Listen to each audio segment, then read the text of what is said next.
Okay, people. I'm going to put this first. It's kind of low. Hold on a minute. Okay, people. I'm going to put this first. Fuzzy Wuzzy was a bear. Fuzzy Wuzzy had no hair. So Fuzzy wasn't fuzzy now, was he? It's because everything's fuzzy, people.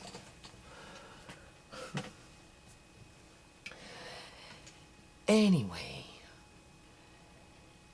So, today is what? October 12th, 2017. And my nerves are completely jittered. I'm like, I've been electrocuted. Serious, under some kind of shock therapy here. And I'm like, calm down. Breathe. You know what I'm panicking over now? I've been panicking over it. But now that I've actually got some time to start navigating myself towards it, it's all the paperwork that I have to do, people. Like, it is so much paperwork. I still have to sort through Uncle John's paperwork and list it. Hasn't been done. I'm pretty sure I'm pretty sure I had 60 days from the time that I handed in my notice of amendment of notice of claim, which we know Fraser Health is trying to throw out. And apparently I'm supposed to write a letter and acknowledge. I'm supposed to write a letter and tell them what I'm going to do versus just not answer them. Because so far I haven't answered them because I've been busy. And what am I going to say? No. I don't know what to write. Never been in this situation before. But someone gave me a little bit of counsel in terms of what I should say, even though I kind of knew what I was supposed to say. I just, I've been busy, people. I've been distracted, right? And it's more than distraction. It kind of goes into your core where, you're being insulted. Whether you're being insulted directly or indirectly, there's different ways of insulting people, right? And even though I've done what I've done, doesn't mean that it's not going to start up again, because it's a pattern, people. And there's a reason for that pattern, right? And there's several reasons for that pattern. Like, there's the reason of the Duncan clan doesn't want it exposed as to what happened to Uncle John, right along with Fraser Health Authority and the CIBC Bank. And then it's those people next door that may very well want to move into this house. And since that landlord 3 years ago approached my landlord and said, kick the bitch out and I'll find better tenants. I mean, he already had a hard-on for me 4 years ago. Don't even know the dude. Serious. And he's telling my landlord to kick me out. So if he was talking like that 3 years ago, he's still thinking like that, people. Well, his tenant upstairs, like I said, is spying on everybody in the neighborhood, causing trouble for whoever he can cause trouble for. And then this person, whoever just bought this house, more than likely would want this house. It's just practical reasoning. That's just the politics that are out here in Surrey, right? People like to not just own one house, they like to own the whole blocks out here, right? And so anyway, okay, so I'm almost tempted to read you a letter that I wrote, speaking of paperwork, to the mayor of City of Surrey and Deputy Mayor Tom Gill. I'm almost tempted to read it. I think I should. In terms of asking for a review as to how I've been treated by these employees and what I've been up against basically since 2009. It's only 3 pages. It's not very long. Right? And being that I And the reason I'm reading this to you people is because I have all this paperwork I have to do. I'll just make a mini list. I have to do my taxes from 2015 and 2016. I actually have to do my younger daughter's taxes for 2016. They're fairly easy enough to do. It's just, again, I have no real office. So when you don't have an office and things move around and life goes, along its merry way, and gets scattered and just whatever, it's like, and then mixed up, and, it's not like just simply sit down and do your taxes. It's like I have to find everything. For the 7th time already. And then I still have to do the taxes, if we're speaking about taxes, for the nonprofit. I have to do the GST for, I think 2016. Plus I have to do the income statements and the expense report for, 2015, 16, and 17 is coming up. That's a lot of work. It requires a lot of attention. And it's hard on me. In part because of my eyes and because of it just takes time and I don't have a lot of space to do it. Whatever.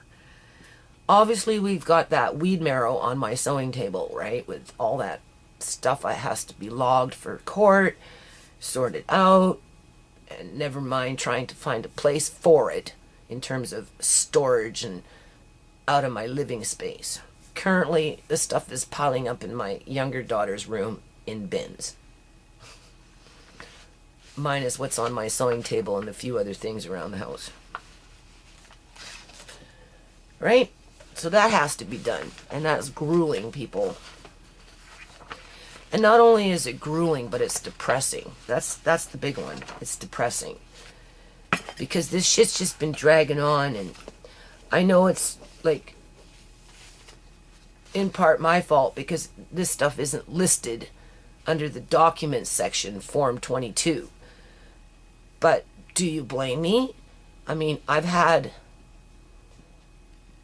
from the time it started in court with Fraser Health, basically in terms of when Fraser Health lawyers called me in to court, that's when the city jumped on the board and started harassing me. Now, whether this guy instigated it and it's solely for that purpose and nothing else, or whether it was because of the way the back looked and it's the new rules in the city in terms of flat grass and flat cement from property to property to property to make it look like it's a Great Point area in terms of, like, 10 million, 20, $28 million homes. We got a long way to go before that happens. But you get the point, right? Or whether it's a Duncan Clan member that's on the inside, right? Just carrying on with what what's happened with Uncle John in terms of gang stalking.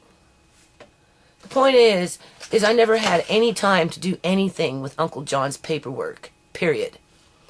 Bare minimal. And even then, I had to squeeze in the amendment for the notice of claim. Right? And I only did the statement of facts. I didn't do the legal basis, and I didn't do the relief sought, mostly in part because I don't know how to write those things.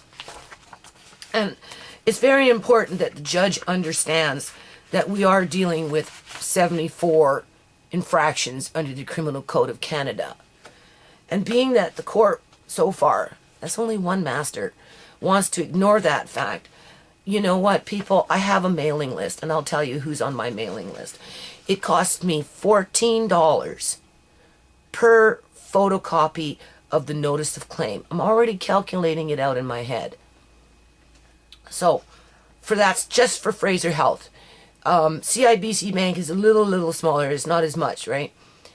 And what I'm going to do at some point in the near future, and this is paperwork, people, okay, is I am photocopying one copy for the Attorney General. Another copy for the Minister of Health of British Columbia, Canada. Another copy, get this one, for Governor Christie in New Jersey. And I'm sending him a copy of these lawsuits. And you want to know why that is? Because one, I work on an international nonprofit that can represent billions and billions and billions of dollars over a long period of time. Do I get to spend that money? Obviously not. But that money that can be generated under the right circumstances goes back into communities and help people. And that's what I work on, people. That's what I've been working on since 1999. I solidified it and began to, make it become something more tangible in 2000, 2001. And Uncle John was with me all that time, right up until he disappeared. So, being that Governor Christie is a governor who's stepping down on his own accord. Stepping down on his own accord. And completely at arm's length to any insider trading practices, white-collar criminal activity on a provincial level, regardless of whether it's from a corporation or a group of employees that, infect other groups of employees that are employed by a government.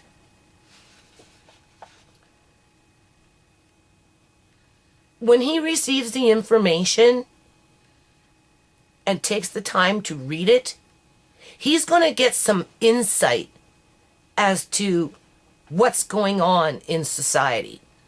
Because if it's happening here, people, it's happening elsewhere. Okay? And a lot of these things that come to Canada through a political network of lobbying and all this other crap, oftentimes it generates itself from the United States. And then the political winds blow in our direction. And whatever is going on out there in terms of the housing market or whatever will start implanting like a seed. It will seed up over here and it will seed up over there, right? And because Canadians are sleeping, right? And we don't like to stand up for anything around here, for the most part, because we're all cowards, right? This seed turns into a fucking weed. It roots itself and it roots out like a weed. Right? And only professional people can weed out certain kinds of weeds. So Governor Christie is a professional that would have the ability to weed out this kind of weed if, in the event, it was to sprout out in his state. Uncle John would say, do it. Because that's why we started the non-profit, people, was to help people. Not always just feed them or maybe start a housing, whatever. Can you hold on for a No, second? I'm busy. Can you just let me talk? Yeah. Okay? Because I'm tired, that's all. He's not fussy. I just wanted to do... Sure, I can talk with a baby in my hand. Thank you. He's not fussy. He's... Hold on, I don't want to drop it. Thank you. Look you. at this beautiful little baby. I have a little grandson. I do, another one. Okay, so let me get back on with this. So, that's the beauty of a universal trademark name. You can branch out into the regions and territories where you're registered. And not only can you branch out, but you have the flexibility to participate in different types of activities. This is just a different type of activity, people. Okay? Just like in the springtime when I'm going to be out in the backyard doing stuff with the children. It's just a different type of activity that falls under the trademark. Whether I do it in a park event, whether I do it in my backyard, whether I do it over there. Okay? It doesn't matter. The point is that we have the ability to do it. So, in light of what's going on in a political sense, in a provincial sense, on a provincial sense, and if you're going into a provincial sense, then it becomes a national issue. And if it's concerning Canada, it's concerning the United States. So it's only practical to send this information to Governor Christie, because that's who I'm talking about right now, in New Jersey.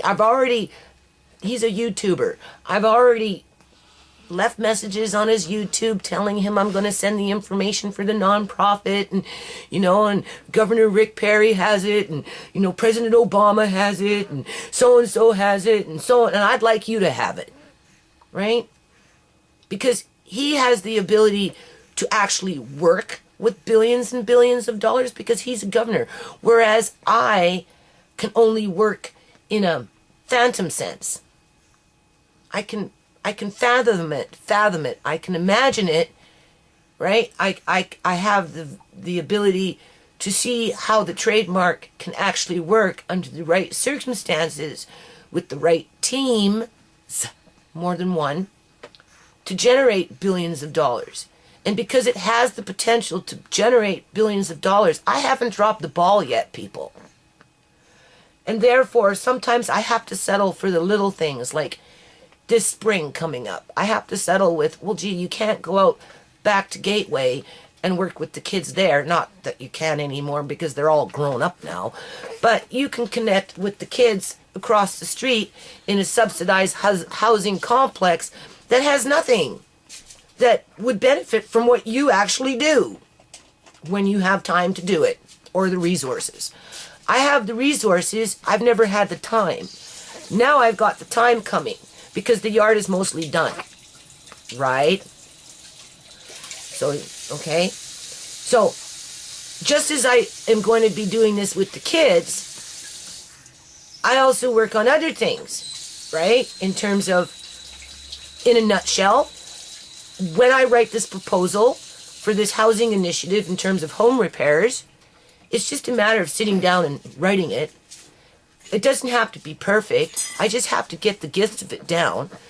Then I hand it over to the board director, who will hand it over to somebody else that understands those things a little better than the both of us. And before you know it, within a year, I can almost guarantee you we'll probably be fundraising for over $300,000 for a housing initiative, because as we go through my videos, we can see that that's important to the community, right? Because not only am I struggling, but my landlords are struggling, and if we're struggling, then other people are struggling. And that's the beauty of the nonprofit. It was designed to help people. So whether it's helping kids have crafts and snack, or whether it's helping homeowners to get some money for building repair, like just home maintenance, general home maintenance repairs and that type of thing, then why not on a bureaucratic governor level in terms of rooting out the criminal activity that may very well be going on in his state when it relates to exploiting the elderly for their assets. And that's the purpose of the lawsuit on a larger scale. That's why I don't want to drop the 74 infractions under the Criminal Code of Canada, because it needs to be dealt with, people. It's not just simply Uncle John got taken by his sister and it's blood. It's much deeper than blood. That's a poor excuse when you have rules, regulations, and mandates and the Criminal Code of Canada.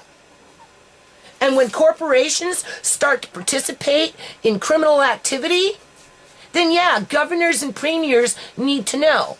But our last Premier Christie Clark, she didn't give a shit.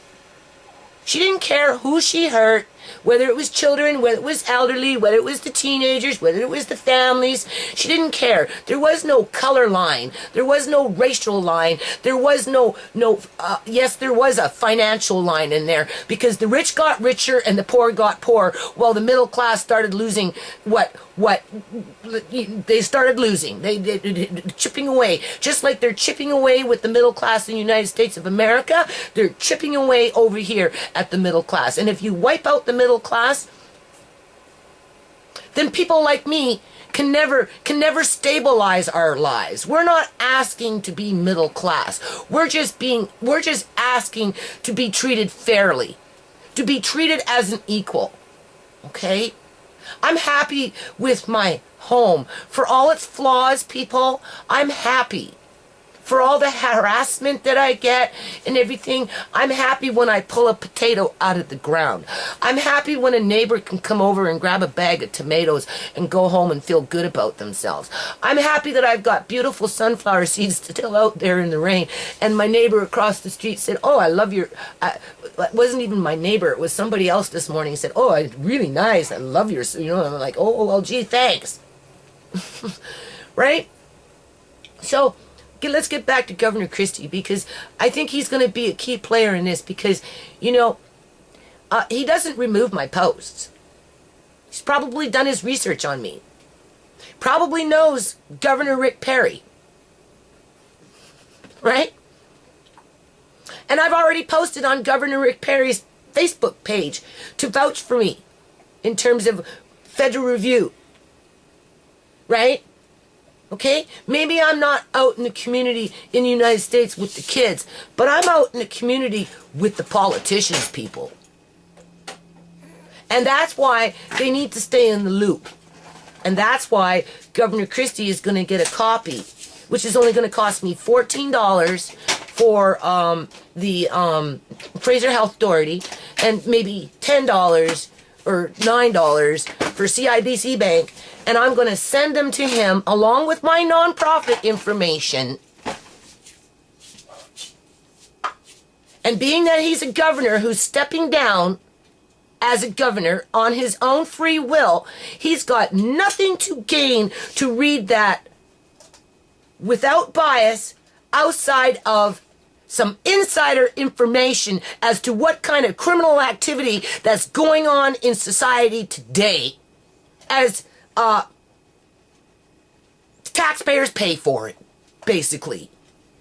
And everybody is at risk, because as you are following my videos, if you are, you will see that not only am I being targeted for whatever reason, because there's multiple reasons, but in all reality, my landlords are being targeted for their house. And if it's not them, it's another set of homeowners being targeted for their house because of the type of politics that we've got going on out here, where it's gentrification of everything and anything and get rid of the poor by any means necessary, because it's genocide in Canada for whatever purpose. Governors and premiers are supposed to protect the constituency from that issue.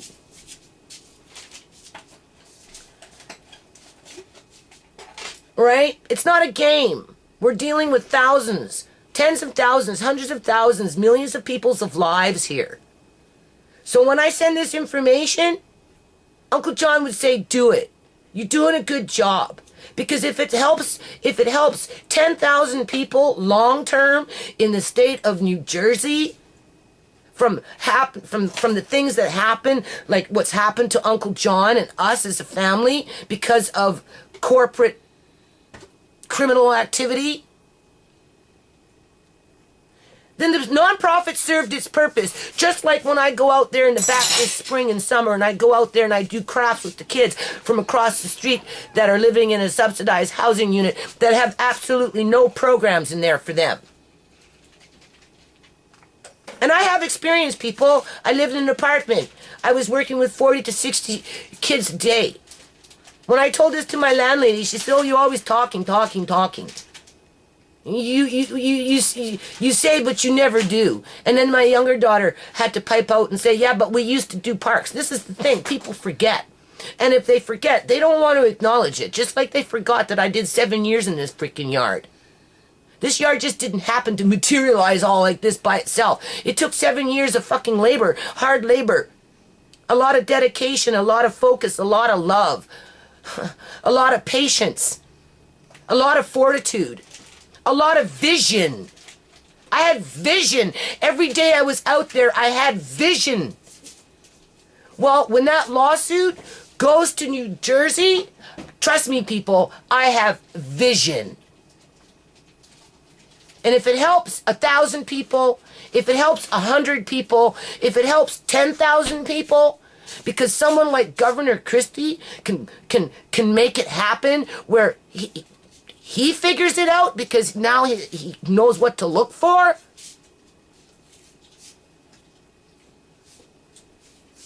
then I've done my job.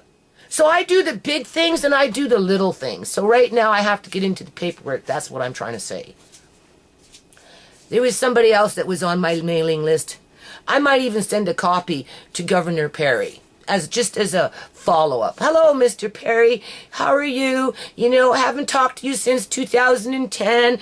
You know, how's your sash with those little pins? Did the Easter egg make it? You know, just general info, you know, just chit-chat. And then say, oh, by the way, yes, I'm still working on the nonprofit. You know, it's been a hard road, but I haven't dropped the ball. And just for your general information, right along with Governor Christie in New Jersey, I would like you to know that, you know, there's some serious issues out in society, and obviously I can't change that because the court system out here just doesn't want to listen to it. Because they got something to protect. They got something to fucking hide. They don't want to rock the fucking boat, you know? They don't want to be targeted, right? With those crooked lawyers now targeting the judges, right? But someone like Governor Perry, who is the Secretary of Energy now for the whole of United States, he's not just a governor anymore, people. He's a Secretary of the Ministry of Energy for the United States. I can do that. And he's not going to throw it out. Because he's already gotten something from me, and he acknowledged me with a letter that was mailed to me from Texas thanking me for what I gave him. So he's not going to throw out what I'm going to send him. And I am going to send him a copy of these notices of claims.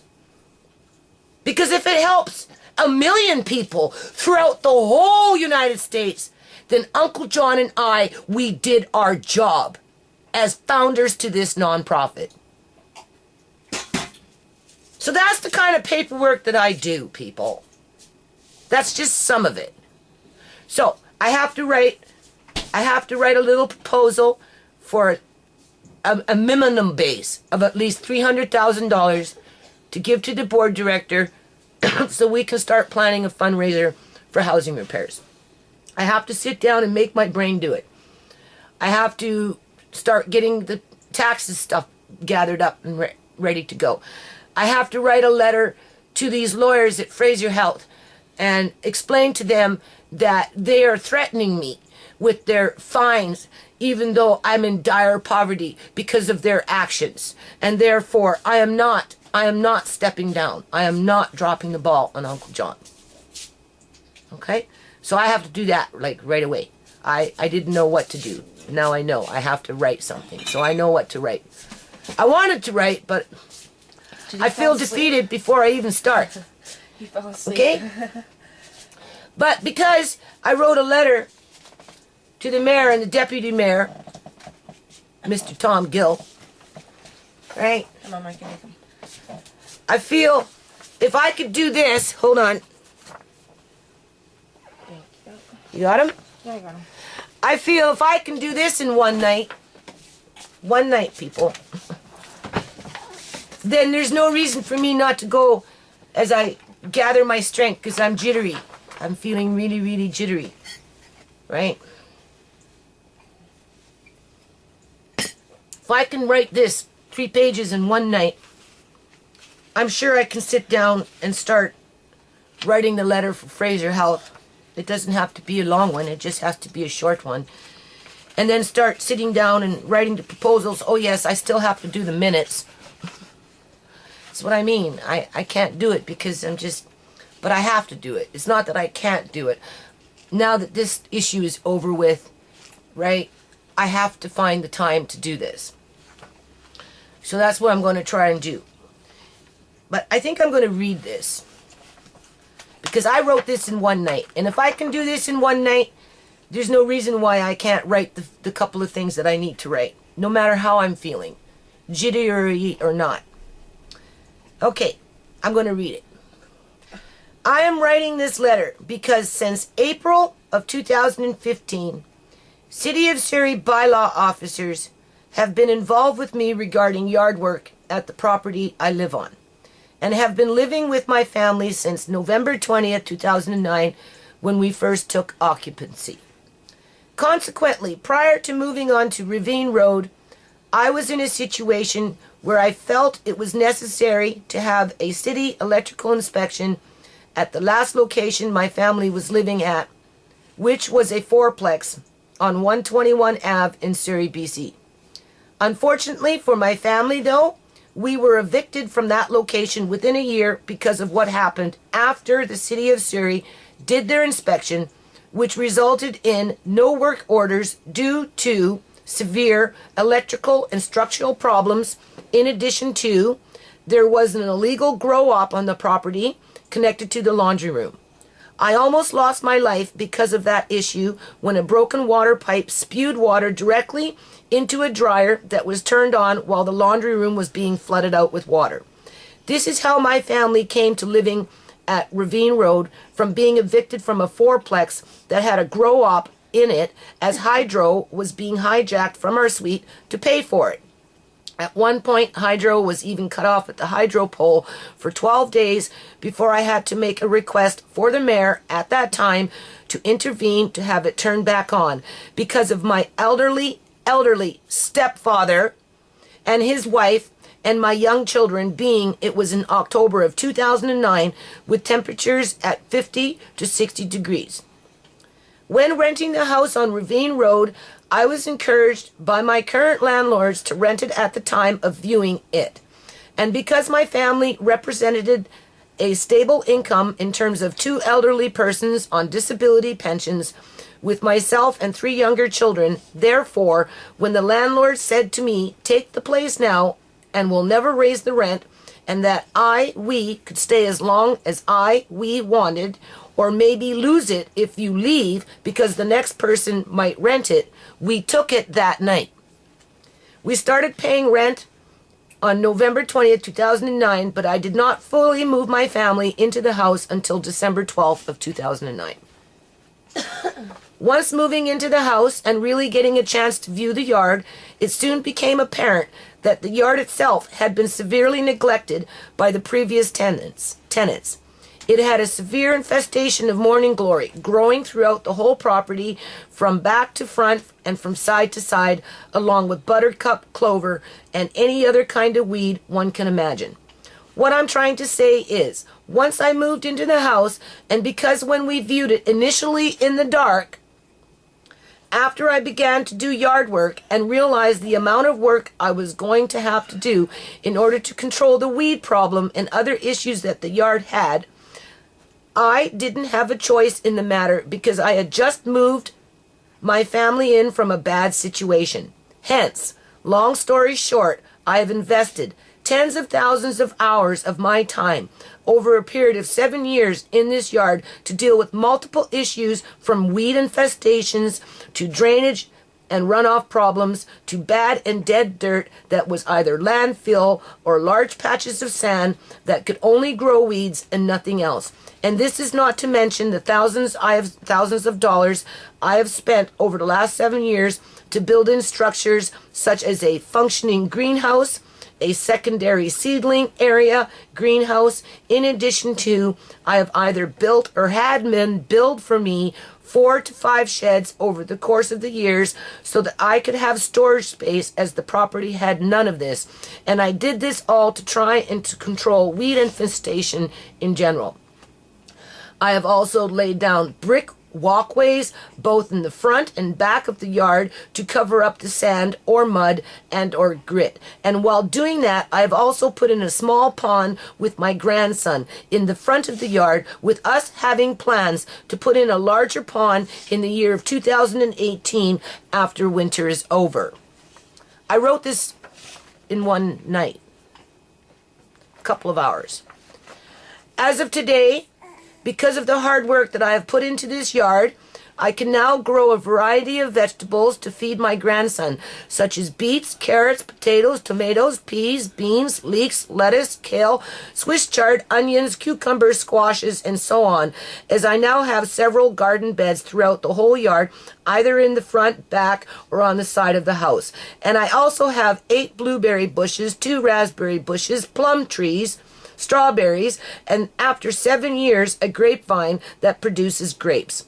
It should also be noted that my grandson and it should be noted that my grandson and I grow trees such as white oak, black walnut, English walnut, holly, and Norway maples, just a few. I am mentioning this because on February 20th, 2015, my stepdad, Mr. John Bernard Duncan, was medically kidnapped from the Yale Road Center that resulted from his sister illegally taking over his assets through the facilitation of Fraser Health Authority and CIBC Bank because he developed a lung infection from a local flu in the month of December of 2014. Consequently, since his disappearance from the healthcare facility, I have been gang-stalked to the point where people have tried to get me evicted from my home by calling the city of Surrey, complaining about the yard, or have called my landlords directly trying to get me evicted.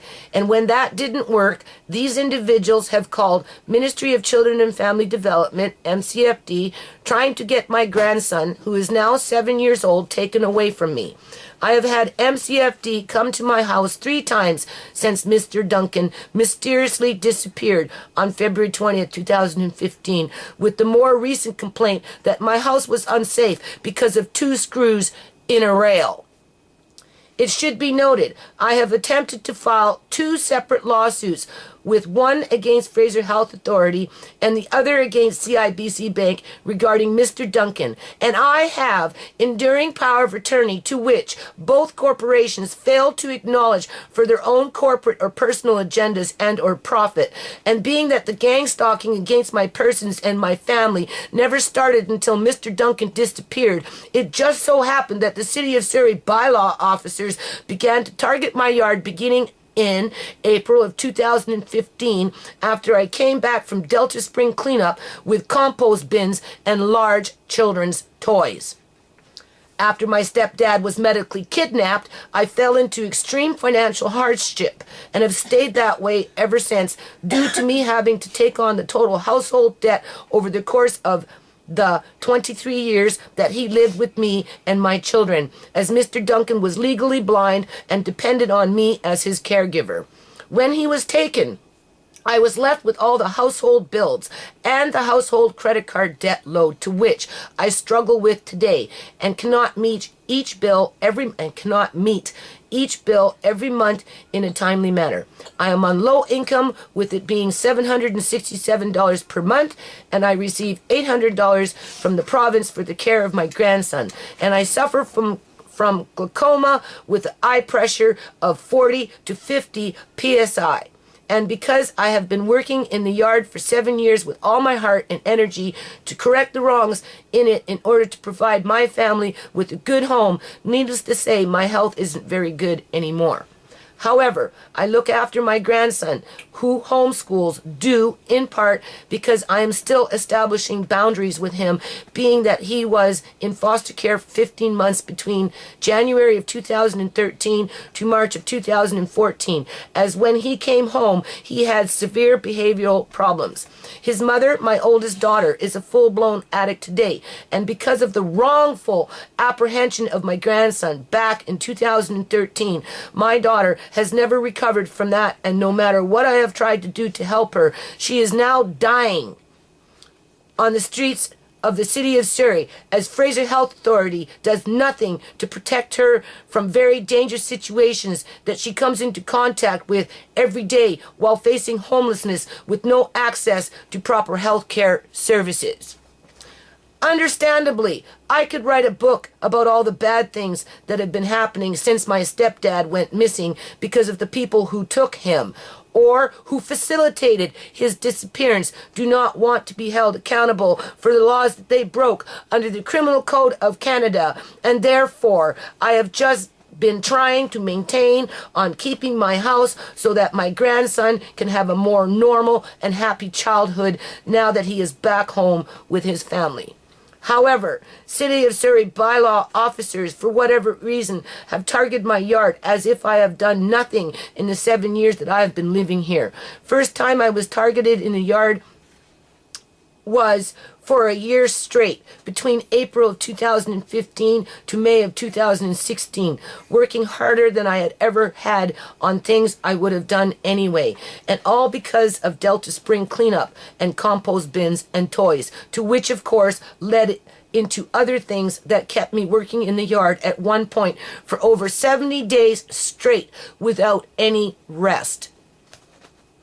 Then it started up again in June of 2017 after I began to buy building materials for a shed by the back driveway in order to clean up the area of the yard in general, as that shed should have been built in June of 2015. But because my stepdad was medically kidnapped, I didn't have the financial resources to have it built then. For whatever reason, city bylaw officers have been on a vengeance, threatening to fine my landlords $15,000, but I have never been given a list as to what is wrong outside of I'm expected to get rid of everything in sight so that a picture can be taken to prove that the back driveway area or wherever else is in question is suitable to the bylaw officer. I was given an eviction notice then because of that pending $15,000 fine, but more time was given to me until October of this year to correct the situation, despite still not knowing what is expected, other than I am not allowed to have anything in my yard anymore, or at least it seems that way. I have been told I am expected to get rid of my car too, to which I have owned for 27 years and is the only car that I own in all that time. Consequently, my landlady phoned me today saying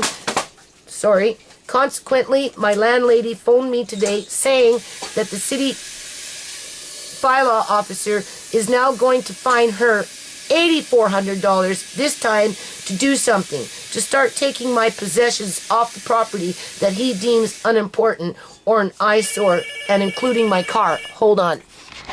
Okay. All right. So anyway, consequently, my landlady phoned me today saying, Shemay, please. Sorry. Consequently, my landlady phoned me today saying the city bylaw officer is now going to fine her $8,400 this time to do something, to start taking my possessions off the property that he deems unimportant or an eyesore, and including my car. While I never get a written list of what the problem is in the yard, despite investing 7 years into it, considering how it was when I first moved in. Basically, I am the only person who works in this yard, and my neighbors will verify this, and not only that, but many will say they love the yard because it is so nice. So, I don't understand why City of Bylaw officers... Shemay, can you please stop? Yeah, I'm almost done. Hold on. Sorry, Mom. Okay, sorry. So I don't understand why city bylaw officers are trying so hard to get me evicted from my home, because that is what is happening. As my landlady told me today, she is evicting me because I didn't clean up the back fast enough, and that she is tired of being harassed by the city as if somehow I am a bad tenant.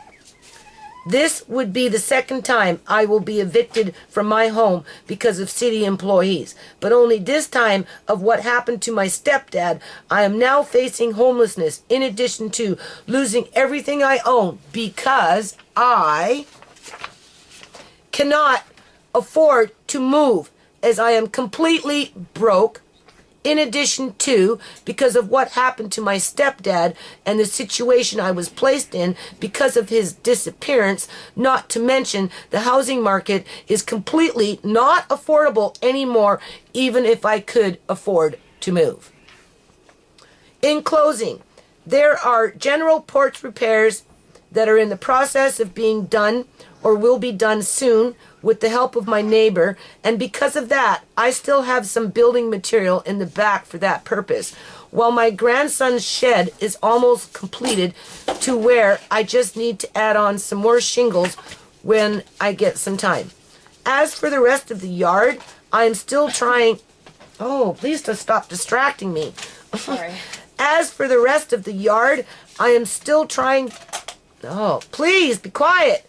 You're like Andre, just natter in the background.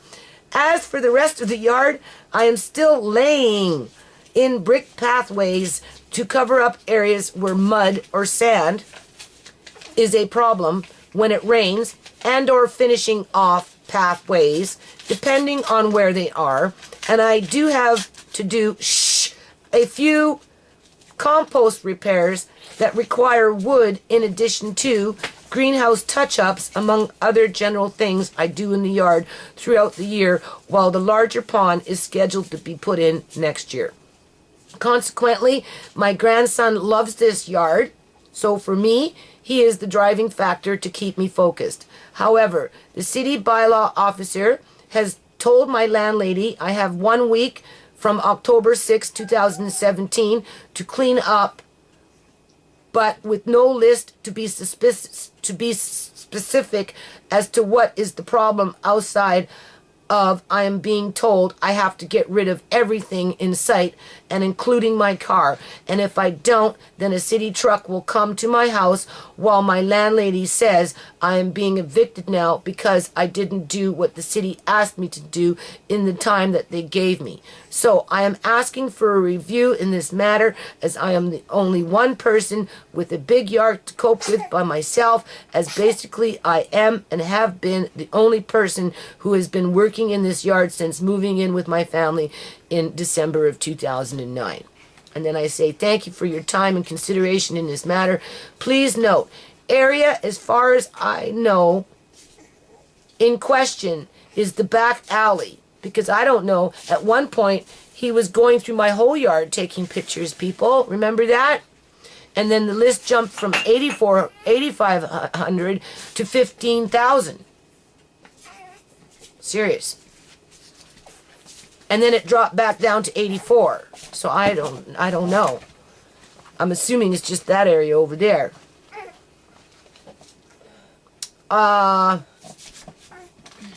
Area as far as I know in question is the back alley, where on a regular basis homeless people walk up and down, and oftentimes will use my yard to hide their belongings that I don't always notice right away, because I don't go out to the back alley area every day to look to see if someone had done that.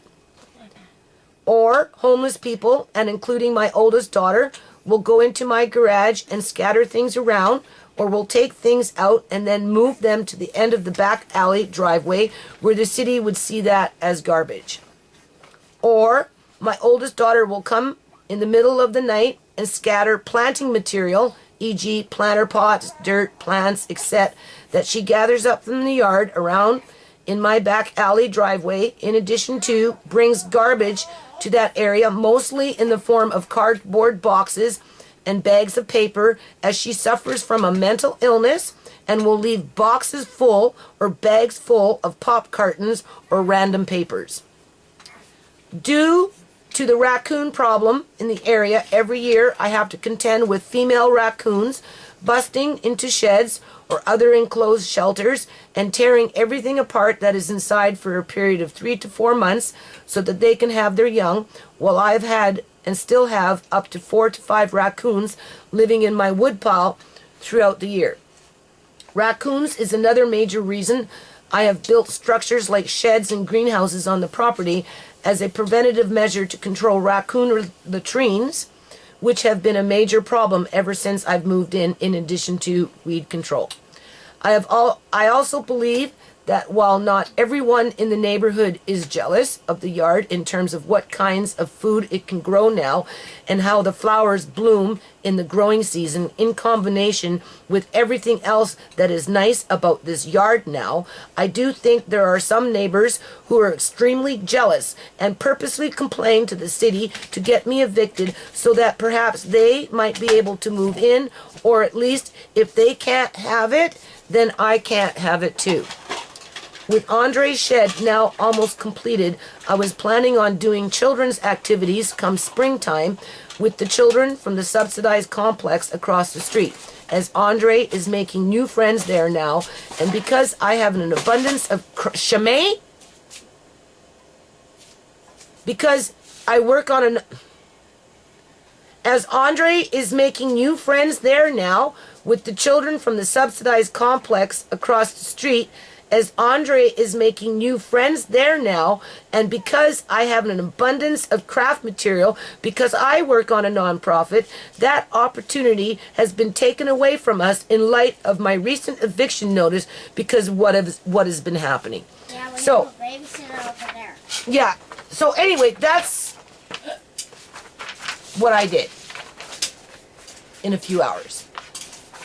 Two things. If I can write that in a few hours, it wasn't that long.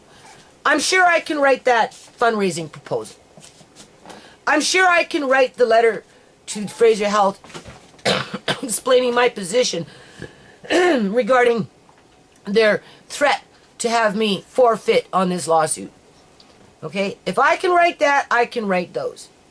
Because my mind is just, it's all jittered up, people, and it's hard for me to focus. It's hard for me to see, you know. But besides that point, and the other thing is, being that I am so jittered, and being that whatever's been going on, I'm going to take it to a wipeout board. I'm going to list it. Well, not a wipeout board. I'm going to get a big piece of paper, and I'm going to start listing this shit, so it's in black and white. Right? So that if you're hearing it and it's not connecting, you might be able to see how it's connecting that way. Because a lot of this stuff is staged, people, for whatever reason. And like I said, there's multiple reasons, right? You know, come spring, obviously nothing's going to move out there too much now except for when the garage is being done. The porch up there, right? And that type of stuff in the bathroom. There's going to be shit going on when the bathroom gets done. What is the city going to do? Come fucking screeching up with the car, their truck or whatever, and see the old bathtub out in my driveway, and then start filing complaints against me and threatening my landlord with another $10,000 to chuck out the old bathtub that's being replaced in the bathroom, along with anything else that's being done in that bathroom? Or what about the cupboards underneath the kitchen sink? It's going to have to be coming out and put somewhere. Obviously, it's going to go in the back driveway. It's going to sit there for a few days. It only takes 1 minute from the time it goes outside for the city to drive by and start the process all over again. So now I'm being evicted for building refuge as it's being replaced. One pile comes in, another pile goes out, another pile comes in. You know, they're going to bring in the bathtub, they're going to bring in this, they're going to bring in that, it's all going to pile up there, right? City's going to drive on by and say the bitch didn't learn her lesson, and they're going to phone up my landlord and say now it's $25,000. What's the matter with that bitch? Right? And then I'm back, get out, you're being evicted because you got all this garbage out there, you're not getting rid of the garbage fast enough. Or, after that all settles down, and it's all flat cement again, and the weather warms up, right? And I go next door, and I'm thinking maybe 2 or 3 times a month. Doesn't have to be a lot, right? Start a little membership. I can do that, people, right? And have little groups of kids come over with the permission of their parents. I can get them to sign consent forms. I already have the paperwork, right? It doesn't take much to adjust it. Might have fun file, but whatever. And I can do little craft fairs or, you know, whatever I want, I can do out there with those kids in terms of like program development. Right? I can't take that program development, and I've already talked to the person. This is a long video, but whatever. I've already talked to the person that manages that place. I can't go onto the property and bring the programs to the kids because it's BC subsidized housing. I'm not covered under their insurance program. But I can go across the street over into the field there where I pick blackberries, and I can set up shop there. And I've thought about it. But, you know, I'm tired, I'm worn out. It's not like I got a lot of materials to be hauling shit there. Don't got a car, can't drive it there. So it would be hard to load everything up and then take it and set up shop. Although I've always wanted to do something over there because they have like a big flat piece of cement, right, that you could scrape off the grass that's growing between the cracks, and you could make it actually into a something, you know. But besides that point, I can do it out here. It's easier just to do it out here. But once I start bringing it out the tables and the craft materials and the chairs, and the kids are running around throwing crayons and scissors and papers everywhere, and you know, and even if I tidy up, I'm not going to put everything, stuff it all back into the garage if I know some of them are going to trickle in maybe tomorrow because they're working on a project. Because I plan on doing projects with them people. This is what I'm trying to say. Oh, where is that book? I have a book here that shows you how to do string art. You know what string art is. You take a piece of wood. Hold on a minute. Let me find this book. Okay, I found the book, and you can see where I'm going with this, right? It's just, doesn't matter what I do out there, I'll never win. I'll never win.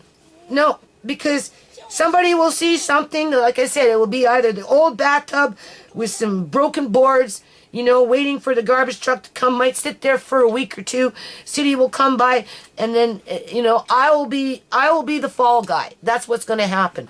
Or I'll be doing something in the springtime with the kids, right? Out there, and because I am dealing with children from a complex, okay, I can almost guarantee you it will start off with 2 or 3, and by the end of summer, it will probably be a whole lot more. So, you know, it's going to take just a day to get everybody's piece of wood figured out.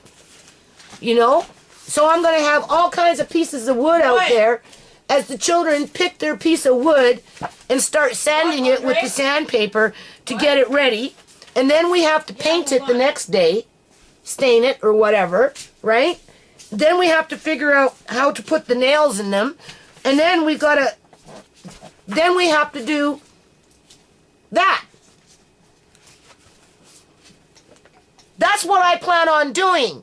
Stuff like that, people, out there 2 or 3 times a month.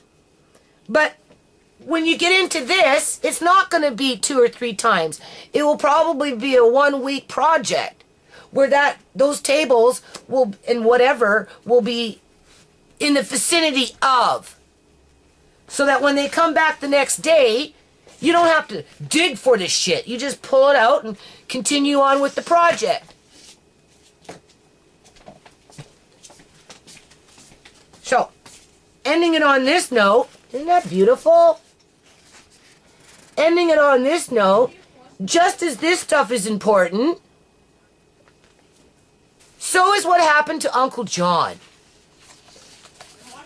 And because I'm not getting very much results out here in terms of the, if the court sees the wrong, the court should correct it in terms of how it affects society on a larger scale.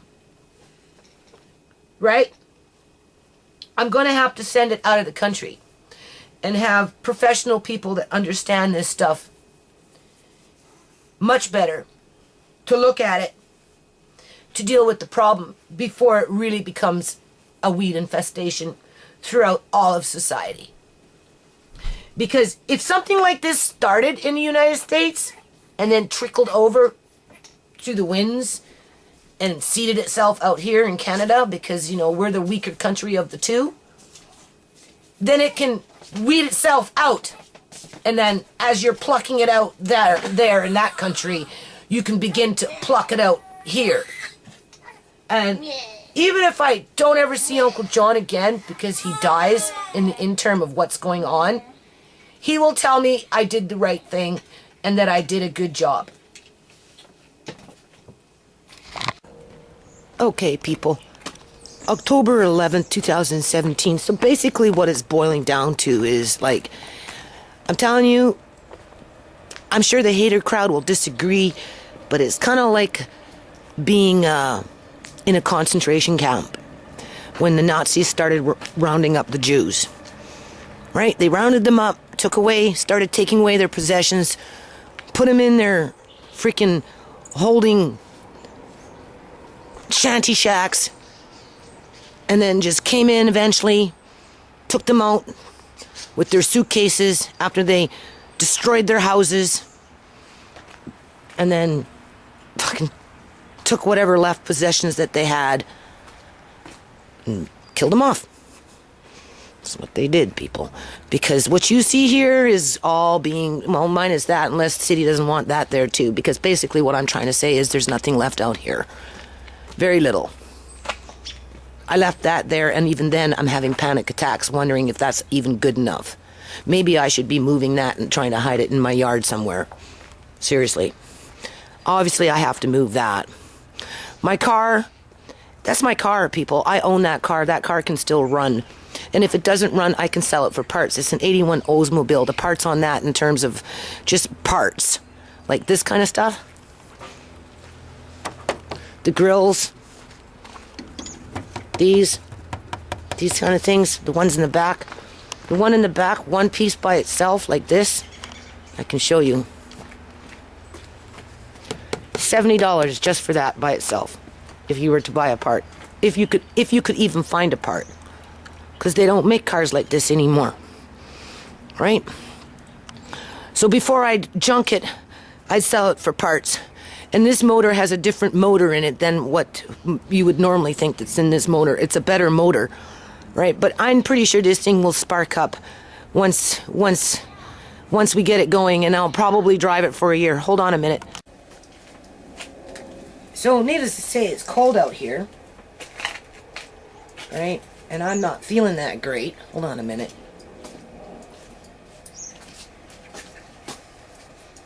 But what's new, right? And I am being basically forced to vacate my driveway. Right? Just like I was forced to work out in the front, even though I was working in the front. Why do you think I made the shed, people? Why do you think the shed should have been made in 2015? Right?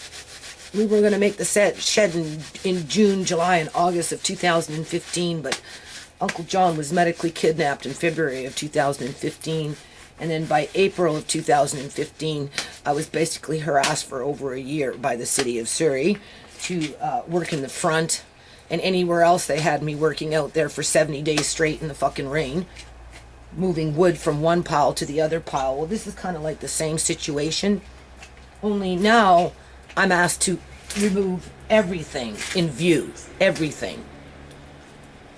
Which is, again, isn't that what happened to the Jews? They came in, they took them out of their houses, they put them in temporary holding shanty shacks, had them live like that for a while, and then came in, told them to pack up one suitcase because they were going to a better location. They got into the trains with their suitcases, got to the next location, all their suitcases got confiscated, and then they were murdered. But before they were murdered, they had their gold teeth pulled out of their mouth. Because it was a land grab.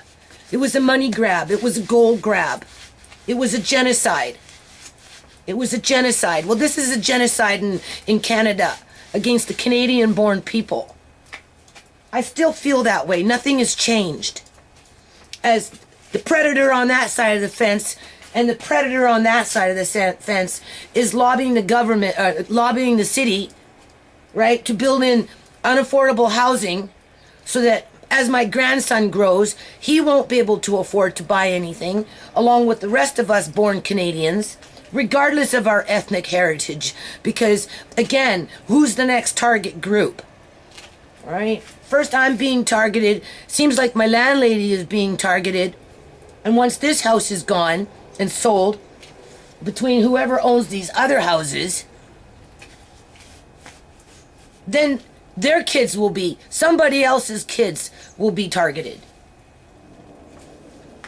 So I don't know. There's just a lot of shady shit going on, people. When you live in a house for 7 years and all of a sudden you can't use certain parts of your yard. Even though you had plans to build in a shed to correct some of the problems that the city made in from a molehill into a fucking mountain, just so that they could become the victims and I became the villain. No, people, I am the victim. I am the one that spent all these years in this yard, basically by myself, that brought it up to a state where it is actually enjoyable to walk around and grow vegetables, grow fruit, you know, have walkways so that you're not walking in fucking mud all the time. What? Can you come grab this? I will in a minute.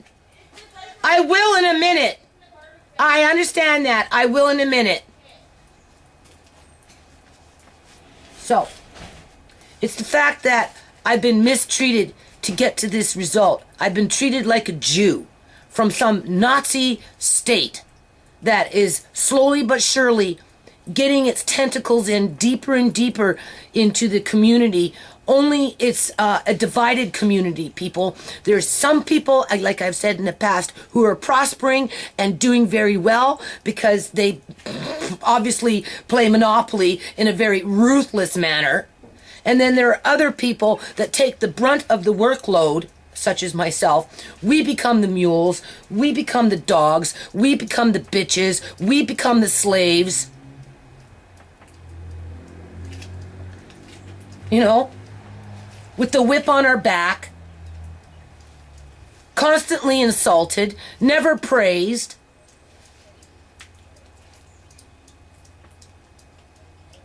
To hide from what's really going on, to distract away from what's really going on in terms of the political atmosphere where the taxes are going higher and higher and it's chipping away at the fabric of society, where the most vulnerable are the first ones to go into the gas chambers.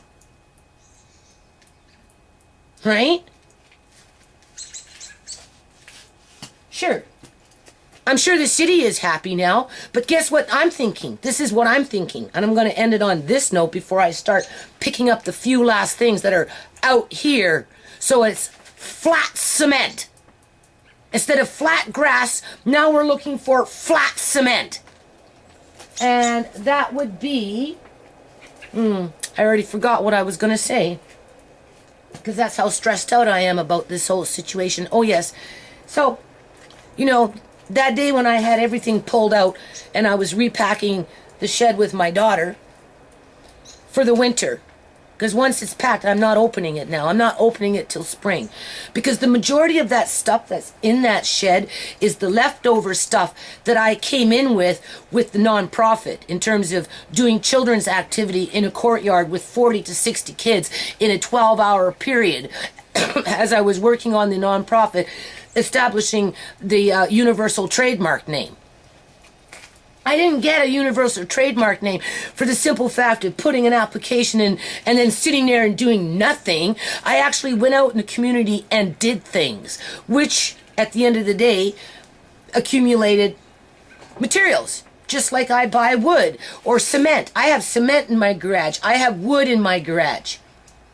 Well, I also had craft materials and teddy bears and all this other crap that is now in the shed. And it's going to sit there all winter long, and it will be perfectly fine because that's a waterproof shed. Thank you very much, Jerry. And when I pull it out in the springtime and I start doing things with the kids, you know what my mind is before I even freaking start on that project, people? Is the city's going to be lurking around because this dude who's been harassing me, I don't even know what he looks like. Because as far as I'm concerned, he's a freaking coward. He's a coward. He has not approached me personally, not even one time. He's never given me a list in writing and to be specific about exactly what it is that he wants removed from the back. But as it turns out, it's everything, people. That's why he didn't give me a fucking list, because it's everything, including my car. They have no right to move my car, people. This is not a junkyard. And if they want to label it as a junkyard, as they hide behind the fence like a fucking peeping Tom, and not even give legitimate paperwork to prove that there is hazardous waste? Well, list down that hazardous waste. What am I got in my yard that's a hazardous waste? Because they sent one letter. Remember, in the past I read it. Econo-wash? Econo-wash is hazardous waste? Paint is hazardous waste?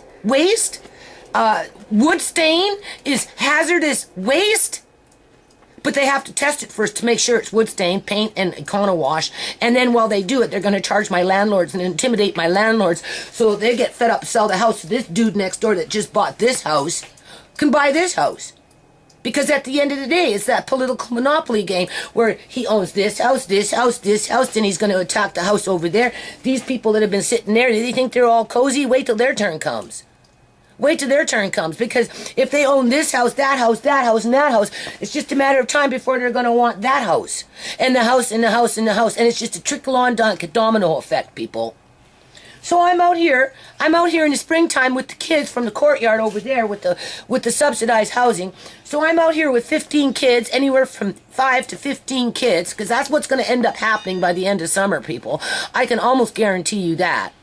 With my tables and the craft material out here, making noise, playing drums, singing, tambourines, and you can almost guarantee the cops will show up because somebody will complain that the kids are banging on the fucking drums.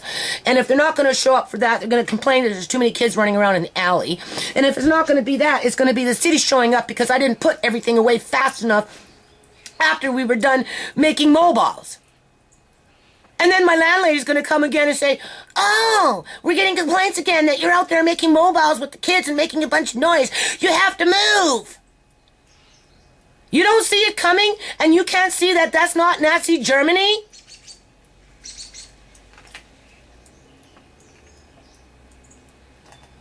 In terms of the political atmosphere of how people are being controlled in our own environments, in our own homes? So just because I have that stuff doesn't mean I can use it in my own yard.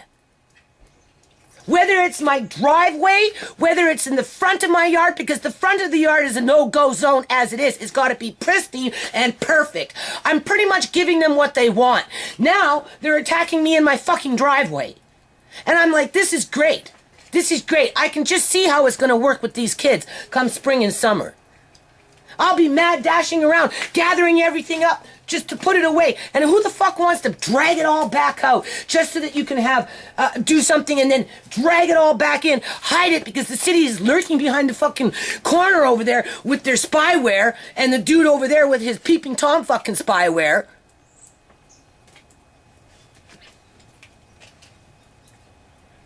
And I have to pack everything up to put it away so I don't get a complaint by people that got absolutely no life, can't go out and do it for themselves, would never fucking do anything for the community. Never. The people that cause the trouble are the ones that never ever go out in the community and ever try and do anything. They just sit there, recruit their fucking mob, and call the cops. And if they ain't calling the fucking cops, because kids are banging on drums, they're calling the fucking city. That's what's gonna happen. That's what's going to happen, people. I can almost guarantee you. And this little conversation will start up all over again. So what if I put that shit away? I still can't use it. I can't use it freely. Because the minute I bring it out and it starts getting scattered around by the kids, and if I can't put it away fast enough that night so that we have nice flat cement,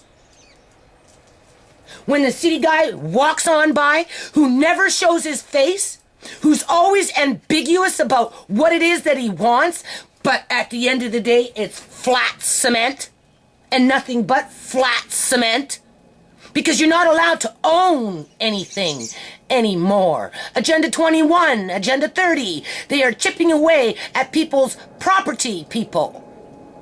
And they're starting with the poorest of the poor. That's why we have so many homeless people. And even then, they're out there robbing their fucking garbage bags and their little backpacks and their shopping carts. I guess there's not that many shopping carts and garbage bags and backpacks to rob from people now these days because, you know, the homeless people hardly have anything. So they're going after the vulnerable families, such as myself. And they're using yards as an example to start the process, like Nazi Germany. They flushed them out of their homes to put them in fucking shanty shacks with nothing, and then came in and started rustling them up and recruiting them in their fucking shanty shacks where they walk out with the fucking suitcase, and when they get to the next destination, they even take away the suitcase. And before they burn them, they take out their fucking gold teeth. This is the same kind of ideology that is going on in Canada right now. So, before I rant on more about it, and my neighbors are thinking, oh God, there she goes again, because I hear somebody moving around out there, I'm going to remove the rest of my belongings before the fucking SWAT team shows up and shoots me. Okay, people, it's so cold out there, and plus my immune system is like really worn out.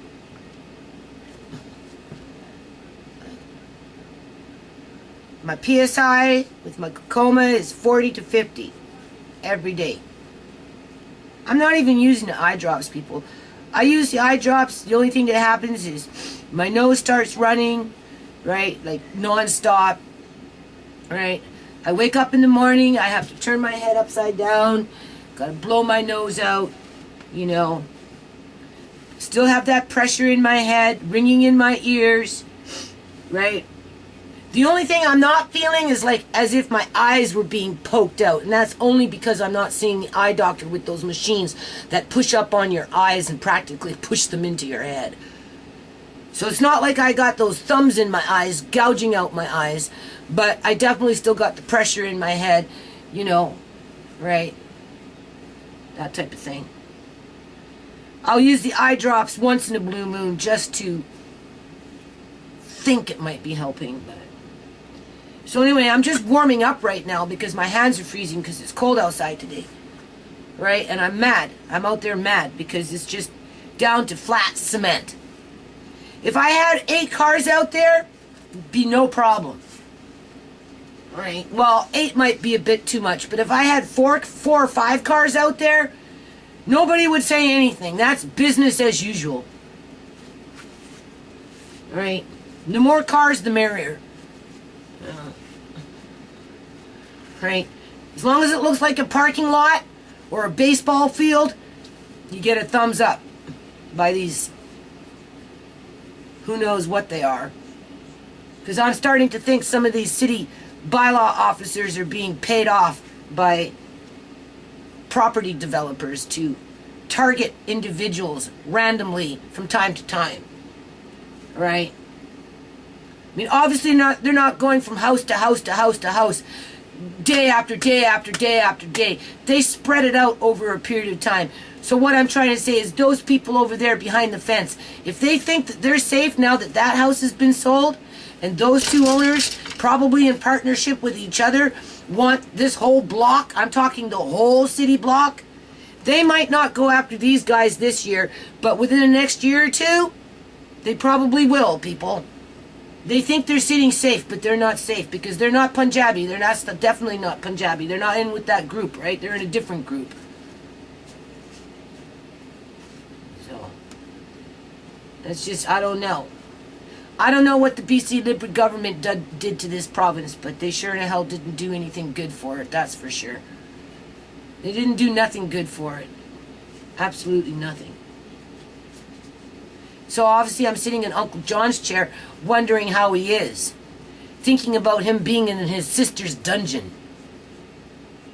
Waiting for her to go visit him. You know, in his oblivion of nothingness. Sitting in a dirty diaper. Drooling like a baby. As she milked him dry. And destroyed his immediate family with her corrupt politics that is directly related to Fraser Health Authority and the banking system. That's what I'm thinking right now. That's what I'm thinking about outside, is I'm thinking about flat cement and the SWAT team showing up in the springtime and in the summertime, because I'm out there doing stuff with the kids and a few things are being scattered around. As I'm mad dashing at 9 o'clock at night to stuff everything in a box and hide it away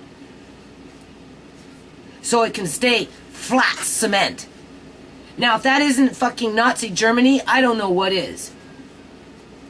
Serious. Right?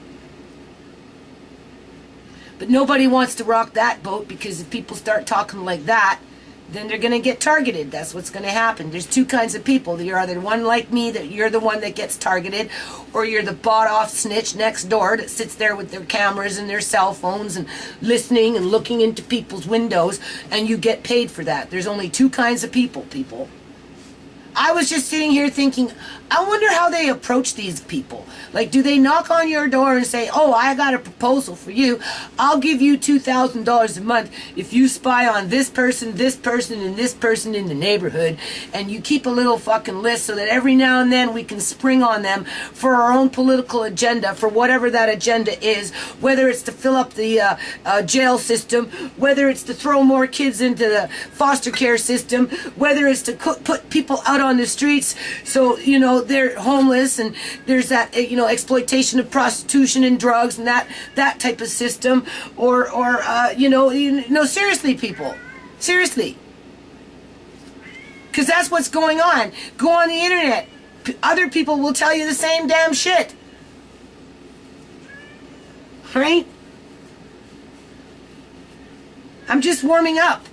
I'm warming up, and I'm go back outside, work for another half an hour, whatever it is, 45 minutes, come turn into an icicle, have my fingers feel like they're falling off, and then come back in and warm up again, and then go back out. That's what I'm doing right now. Getting sicker. And for what? Let me remind people what's going to get me into trouble next year.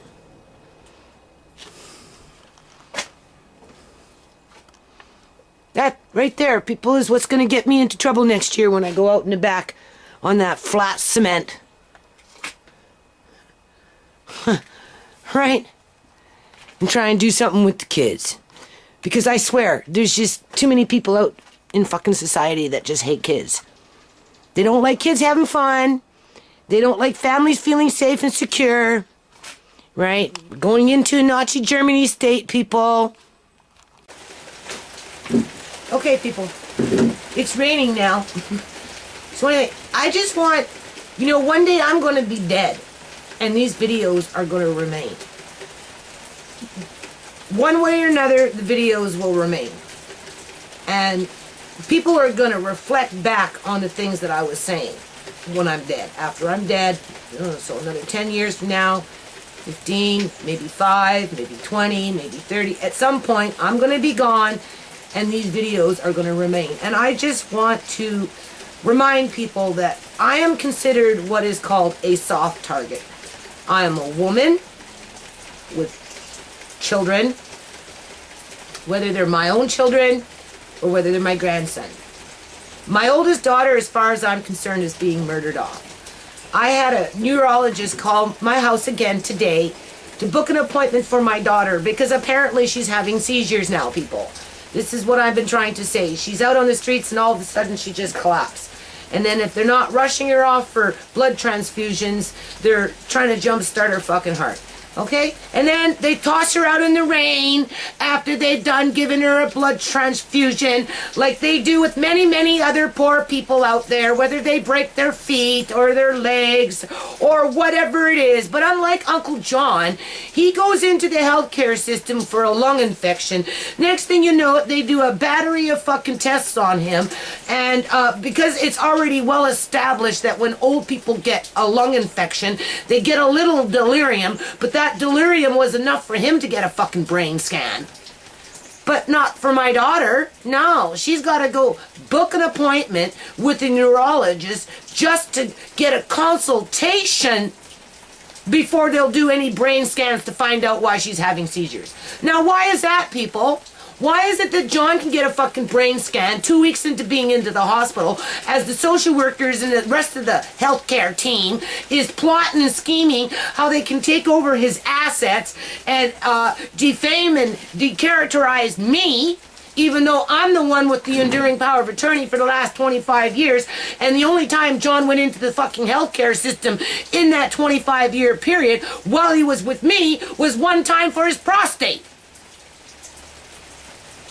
He went in for a Roto-Rooter, and even then they mistreated him to the point where I wrote the Minister of Health and filed a complaint the way they treated him when they were Roto-Rooting his prostate. Because he was so unsatisfied with the procedure and the way they treated him when he went in. One time, he lived with me for 23 years, people. It's 25 now, if he was living at home right now. One time in 25 years, he went into the hospital, and that was for a prostate. He gets a lung infection that's out of control in the homeless population out in the city of Surrey.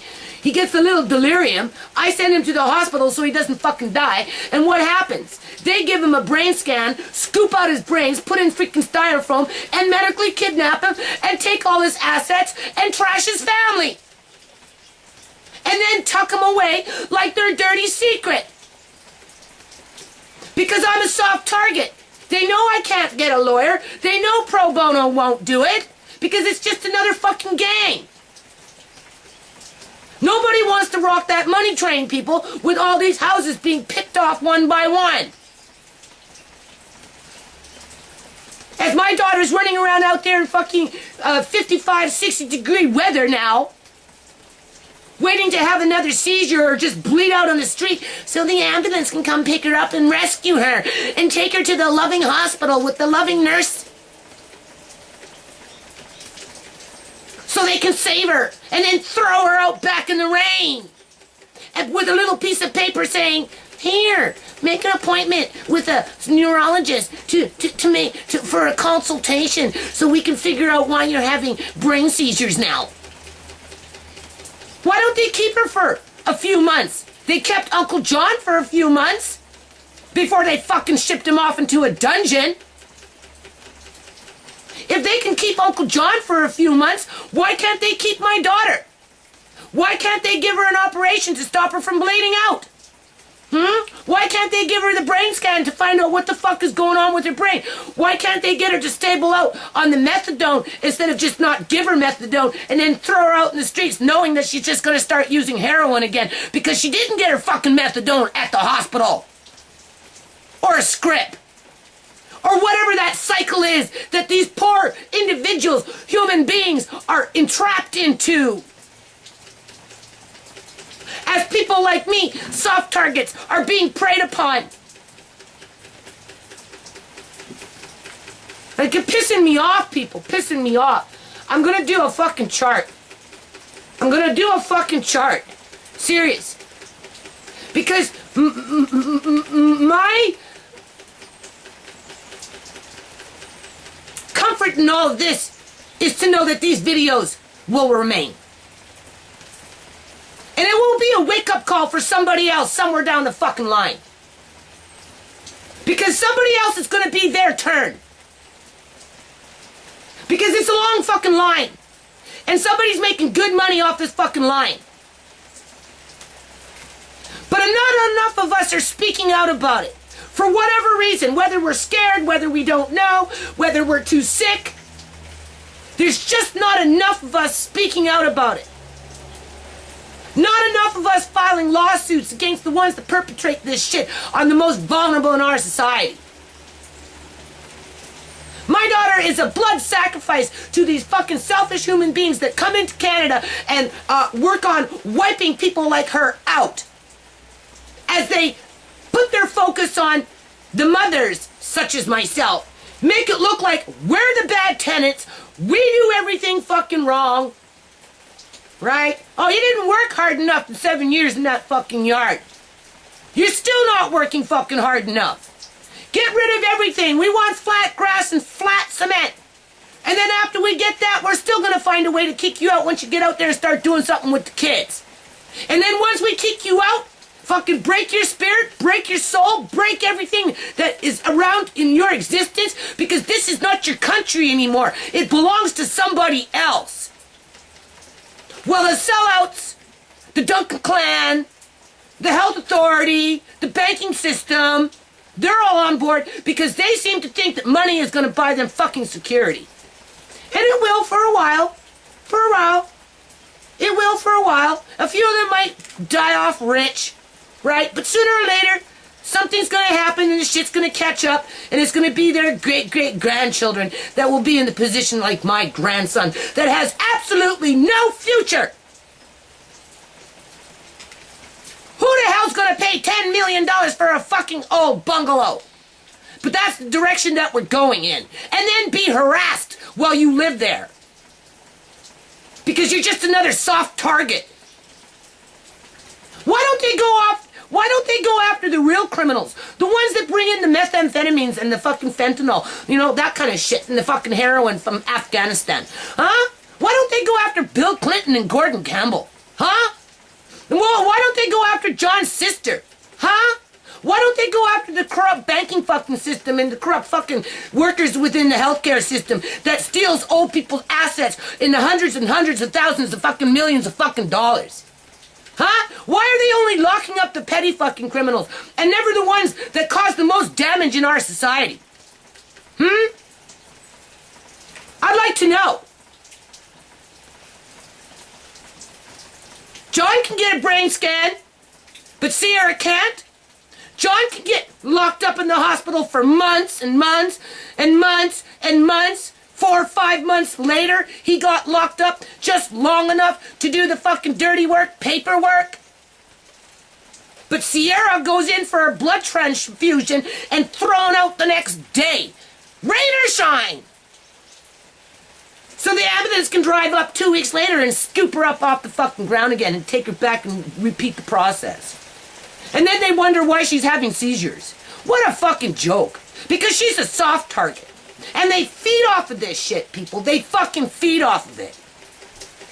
Because they know that if you're upset, if you're hurt, if you're injured, if you're depressed, if you're suffering from panic attacks, if you're having anxiety, right? It wears down your immune system and you just get sicker. So it's genocide in Canada. This is genocide in Canada. Genocide in Canada. Genocide in Canada. Genocide in Canada. Genocide in Canada. Genocide in Canada. Genocide in Canada. Do you hear me? Okay, people. So it's October 12th, 2015. 2017. Anyway, this is it. Put all his toys here. Afraid to bring them out now. It's the only thing that's happened here, people. This area is a no-go zone. Like the friend, Andre can't really bring his toys out in the front. And I don't think he's going to be allowed to bring his toys out back here very much either. Right?